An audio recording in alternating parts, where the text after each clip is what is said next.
So nondisjunction is something that's in the lab and it is on the test. It's not in the outline, but I wanted to go over it. I didn't want you to have to study it straight from the lab only.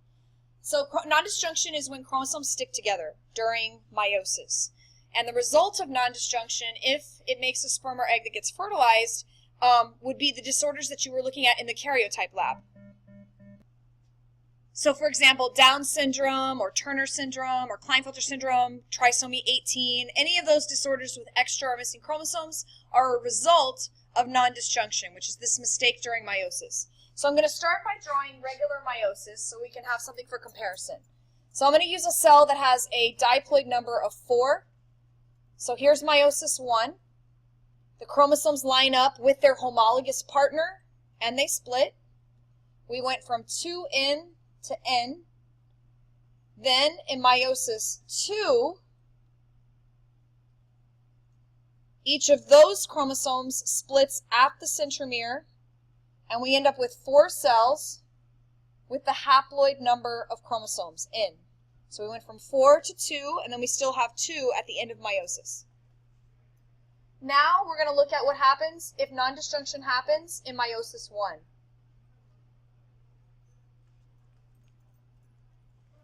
So the chromosomes line up, but these 2 chromosomes get stuck together.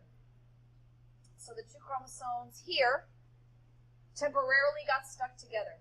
What that means is instead of them going opposite ways, they both go the same way. So now 3 of the chromosomes went one way, 1 went the other.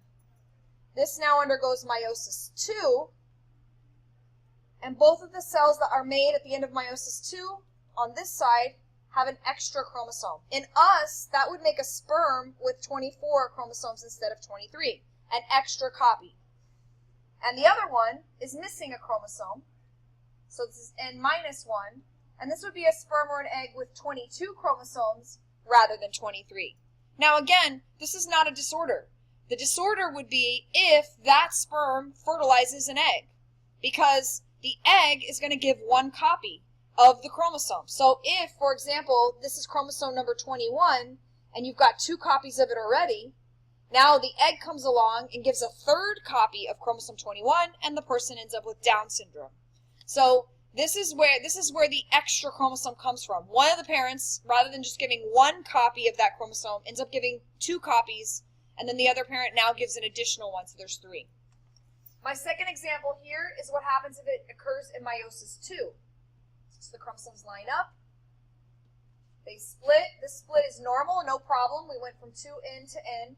But now, during meiosis 2, this chromosome doesn't split properly, and both of the chromatids end up going the same way. Now we end up with, just like before, an N+1 situation in this one, and only 1 goes here, and N-1 in this situation. So this first one splits. The other cell, since no mistake happens, makes 2 normal cells. So if it happens in meiosis 2, it's only going to affect the cells that came from the cell in meiosis 2. And if it happens in meiosis 1, it's going to affect all the cells, because those are all the ones that came from meiosis 1. Again, the result in a human would be a sperm or an egg here with 24 instead of 23, and this one would have 22 instead of 23. And the child would only have a disorder if that sperm or whatever fertilized an egg. Then the child, because the egg would have 23, would have 47 in this case. And in this case, if this fertilized a normal egg, you would have 45. Depending which chromosome number it is, that's what's going to determine which disorder it is. If this happens to be, the extra one happens to be a 21, it's Down syndrome. If it happens to be an extra X, it's going to be maybe Klinefelter syndrome. If it's an extra number 11, it's going to be trisomy 11.